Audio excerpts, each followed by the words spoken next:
What's up, everybody? I hope you're having a happy Tuesday. I want you to spend some time with us this evening. Really get invested in tonight's show because it can save you a lot of trouble in the long run. If you haven't caught on to the theme, tonight is all about the money. Let's get started.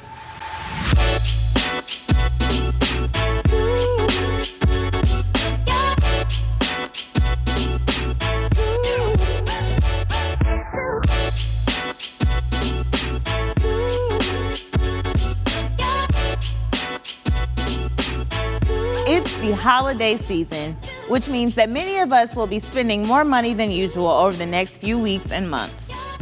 Holiday parties, Christmas gifts, traveling to see family. All of these things are great, but they really add up and could be harmful to your bank accounts if you don't properly plan and budget for the extra expenses. You already know how we roll at Wheeler Avenue. There's a ministry for everything. So tonight, representatives from the Financial Empowerment Ministry are joining us to share how we can live our best lives while being good stewards of our finances. First, we will hear from Deacon Wendy Stewart. Good evening. Thank you so much for joining us on the Avenue. How are you? I'm good, and you? I'm good. You serve as the president of the Financial Empowerment Ministry here at Wheeler Avenue. Could you tell us a bit about the ministry and your background in finance? So the goal of the ministry is to educate the congregation from the youngest child to the oldest adult about personal finance, and not just personal finance, but also entrepreneurship, as we are a church filled with entrepreneurs. And so it is meeting you where you are with your needs, from basic budgeting up to time to retire. My background is I have an MBA in finance from the University of St. Thomas. So I currently work in human resources, but before that I worked for a financial industry company. Nice. So you mentioned from the youngest to the oldest. So this ministry is not just for people who own businesses. It's for anybody who has any interest in finances. Correct. For just say, for instance, let's say somebody just graduated from college. First job, maybe they got a sign-on bonus. So our ministry helps them figure out how to live like you want to live because you got that money, but also how to save, how to tithe, how to just be a well-rounded Christian with your finances. I'm glad that you brought up tithing and being a well-rounded Christian, because many people don't like to discuss money, especially in the church, but we use money every day. So it's really important to have those conversations surrounding money management, investments, etc. What does the Bible say about our finances, and what should our Christian attitude be towards money? So the Bible says that we are to be good stewards of the resources that God gives us. And so that's everything. That's the money that we make. And so how we use it, how we give back to God, all of those are resources that God has given us. And so we're just in charge of those for whatever our duration here on earth is. So how can we be a good steward? Good steward is, I hope it's okay to say this, to tithe. Yes, absolutely. To save, to plan, to budget, and be real about your finances. A lot of times we don't really know how much money we spend. So it's being honest, knowing that if you are in debt, don't go take that vacation and then put that vacation on credit card. Save up for it. If you're going to turn 50 in the next year, plan for it. So always about planning, but then remembering that everything we have is from God. So how can we get that real honest look at our personal spending from day to day? Do you suggest we make spreadsheets or just look at our bank accounts and see what is it that we're spending money on the most? It's going to depend on how you function. So I'm a pen and paper type of person, but I know people that use apps. A real good app is mint.com. Other people make spreadsheets. So it's just thinking about how can you keep yourself accountable, and then you figure out what works for you. Some people, I tried an app didn't work, so let me go back to paper. So just kind of finding where your niche is, and then just kind of being consistent in that tracking. Nice. Well, the ministry doesn't just tell people what to do with their money, but you all also host events where entrepreneurs can come and learn about business plans and taxes and marketing. Can you share about some of the events that you all have had? So as we were kind of leading into the pandemic, we did Shark Tank on the Avenue. Yes. And we had the opportunity to award some prizes for some budding entrepreneurs in our church. And so that's kind of our niche market right there. And then we close that out in 2021. So we do things like that. We do Lemonade Day on the Avenue. That way we get our younger entrepreneurs involved. Also business directory. We have faith and finances conferences. We also do money talks, and so those are kind of like mini seminars that sometimes are held during the Sunday school hour. And then we have money tips, which are just quick tips about budgeting. Christmas is coming. We're getting ready to kind of re-up those, getting people prepared for Christmas so that when November 25th gets here or December 24th, you're not scrambling for gifts or for money. You already have a plan so you can kind of make sure you cover everybody for Christmas. Nice. Now you mentioned that business directory. Where can we find that? A lot of people want to spend money with the people in our church that, you know, we see on a regular basis or had seen before. How can we find that? So the business directory is coming and will be located on the church's website. Awesome. So it should have prominent placement on the website. Nice. Okay. And do you all have any events coming up? So upcoming events, other than the reintroduction of the business directory, because we had done that before in a paper format, so now this is completely an online version, we will have a Faith and Finances conference that will be held this January. So more details to come. Awesome, awesome. Well, one of the things that I love about the Financial Empowerment Ministry is how you send the weekly money tips, which you just mentioned. To close this out, could you share some of your top 3 that you use on a daily basis? Top 3 money tips. Don't spend more than you have. Let's see what's another good one? Save at least, if you can, save 10% so I kind of do an 80-20. So 10% goes to God, 10% goes to myself, 80% goes to my resource, to my bills, everything else. So kind of figure out what formula works for you and stick to it. And then I think if I could think of another one, as we come out of the pandemic, some people have to recover. So figure out what your recovery looks like. Focus on one thing at a time, because you know if you're in debt and you've had to touch your retirement, and then you've touched and you also had savings, which one is most important? It's going to vary depending on where you are in your age or stage. Nice. Well, thank you so much for sharing those tips and sharing about the Financial Empowerment Ministry. How can we connect with you all? So to get involved, you want to contact empowerment@wheelerbc.org. Perfect. Thank you so much, Deacon Wendy. Thank you. And now, we will hear from Sister Rachel Wilson Thibodeau, who is here to talk to us about investing. Thank you for joining us on the Avenue this evening. How are you? I'm good. Good. How are you? I'm good. We've been talking about money this evening. And so once one has saved all this money, what is next? We hear all the time about how we should be investing our money, but many people, like myself, have no clue where to start. Where do we begin?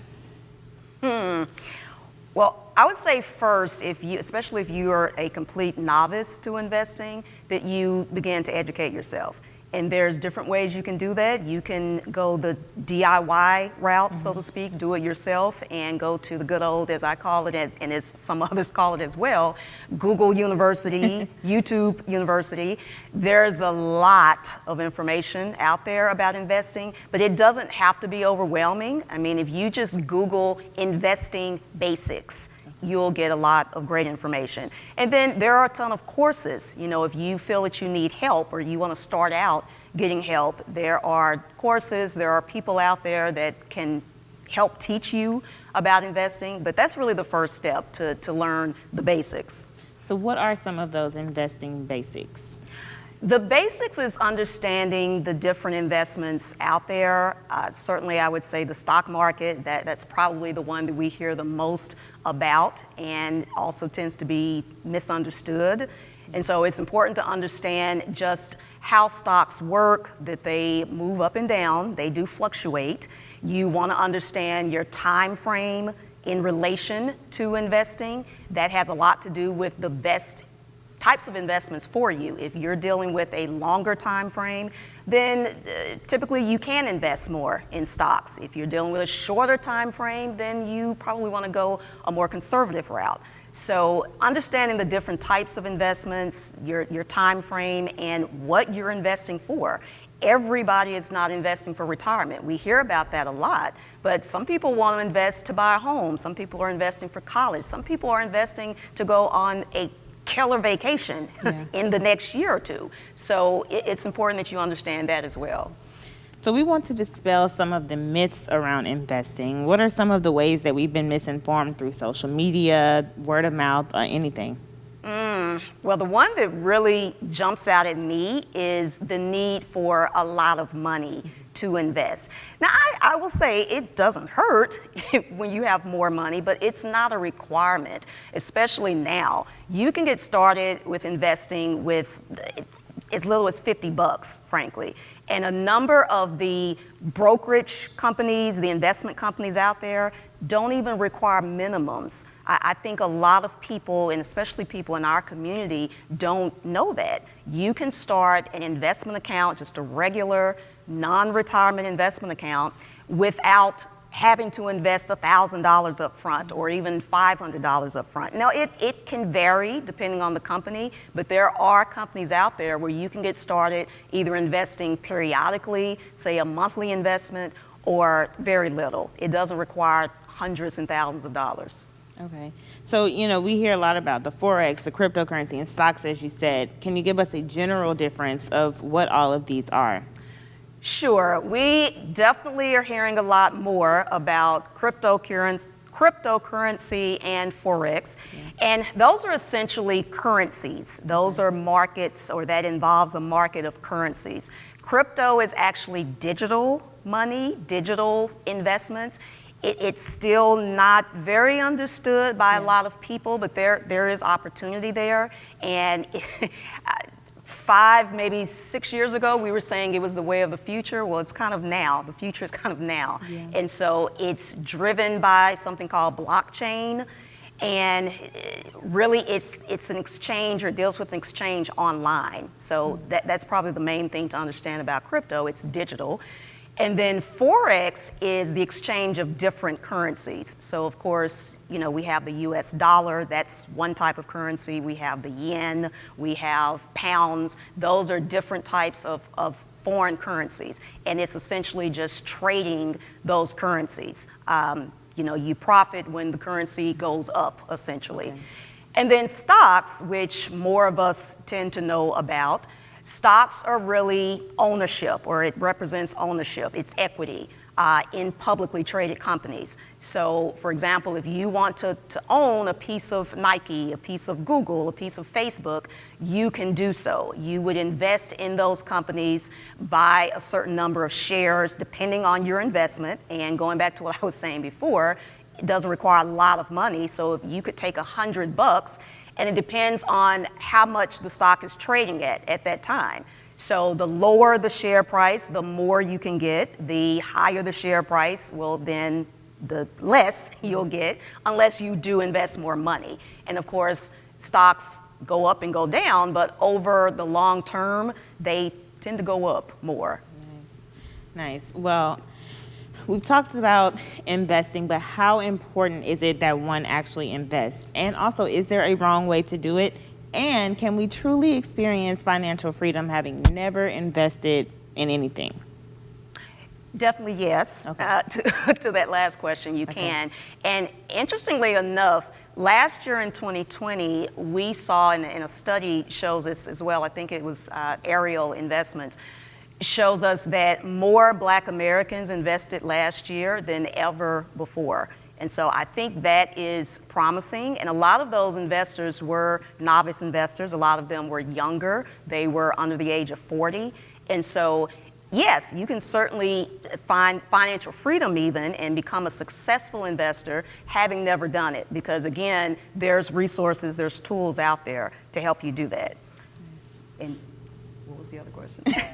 How important is it? And you've pretty much answered that one already, but is there a wrong way to invest? I would say the wrong way is doing it with emotion, and just strictly emotion, which can happen, but you don't want that to be the case.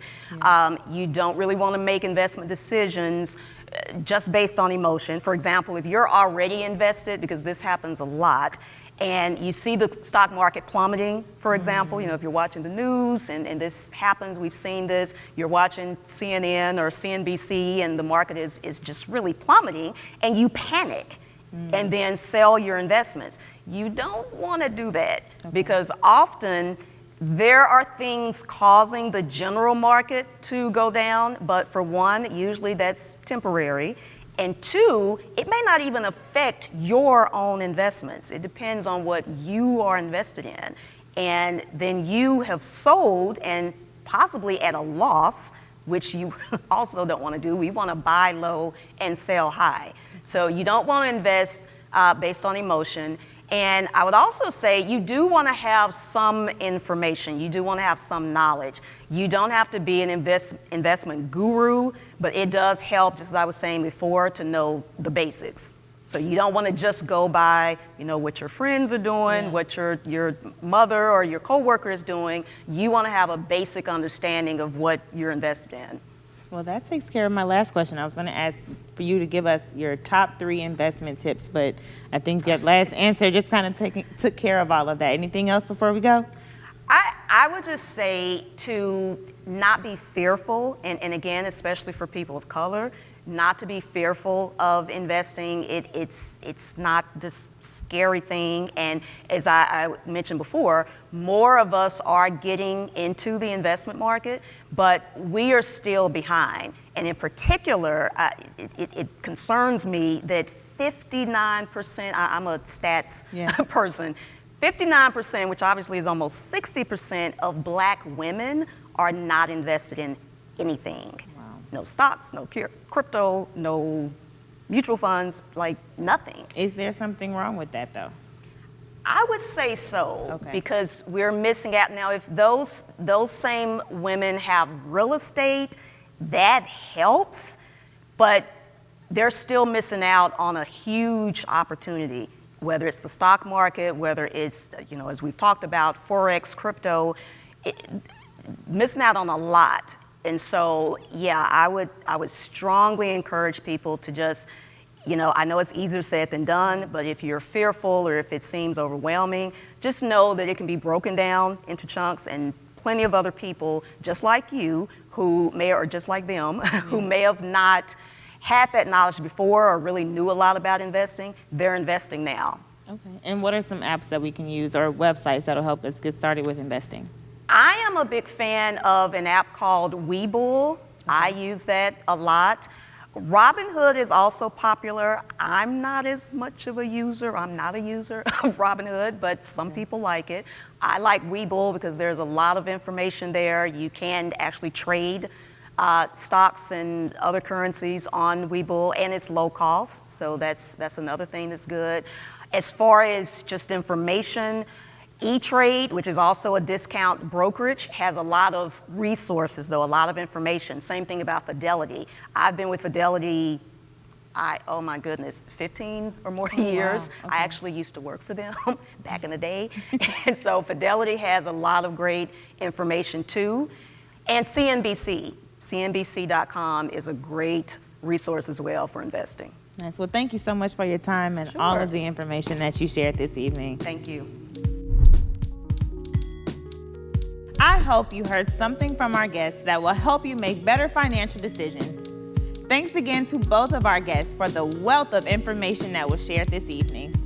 For more information on how to get connected to this ministry, send an email to empowerment@wheelerbc.org. We can't just talk about making good financial decisions without showing you some of the fun ways that you can maximize your dollars. A big part of the holiday season is the decor, which a lot of times can get a bit pricey. Well, I'm all about being fabulously frugal, so the other day I put my vlogging skills to the test as I went looking for more fall decor without spending a ton of money. I'm going to show you all how simple it is to turn a space in your home into something that looks like it came out of a luxury catalog for under $30. Take a look.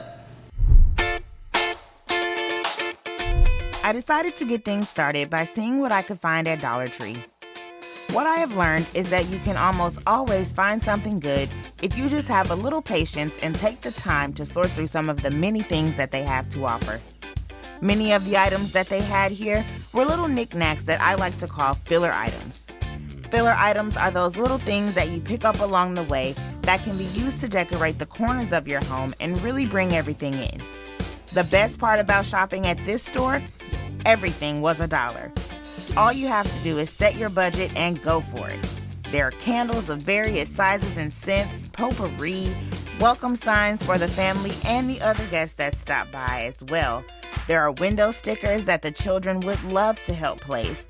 And while we're talking about children, let's just take a moment to be thankful for these festive tablecloths and paper plates for the kiddie table. No broken dishes and stained tablecloths over here. And they are still super cute and go well with your decor. Once we finished up there, it was time to head to one of my favorites, TJ Maxx. All my people who are into home decor know how many cool things you can find in here on a dime.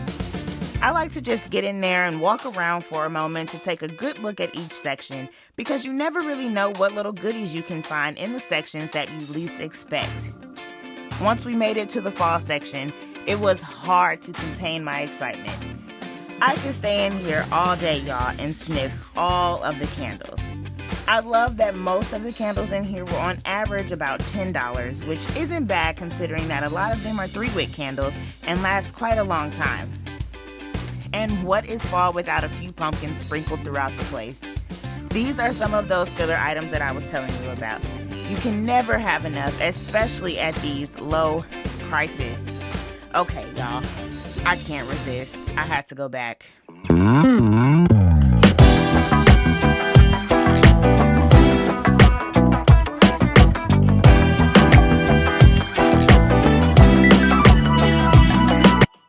I won't be selfish. Here, these smell so good you can smell them through your mask and through the screen.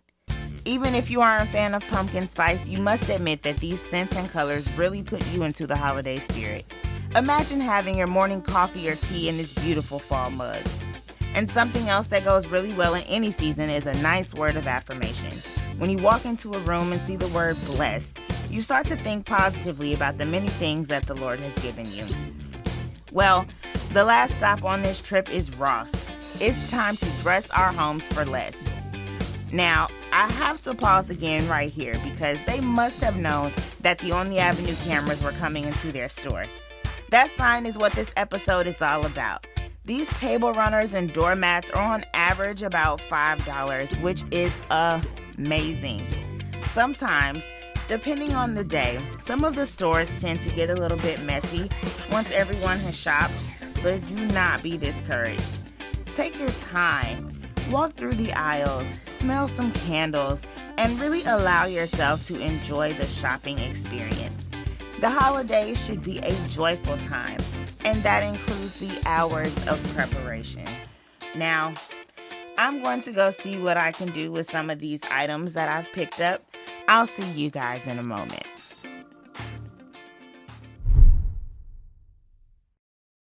That shopping trip was so much fun. I brought home a lot of goodies that I can come and decorate this blank canvas right here, and we're gonna have a lot of fun, so stay tuned.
Done. As you can see, this was a whole lot of fun to put together. Make sure that you grab things that are around your house. Really fall into it. You don't have to buy everything. Sometimes what you need is right there in your home. A bowl, pumpkins, anything. So get you some nice fall scented candles. It really makes you feel warm and fuzzy inside and brings everything together. Have fun. That was so much fun. I encourage each of you to really get into decorating for the seasons. Start with one space, like a desk or a kitchen counter. Once you get started, it is hard to stop, and I'm almost certain that those small changes will make you and your loved ones smile. Thanks for tuning in. Join us next week, same time, same place, on the Avenue.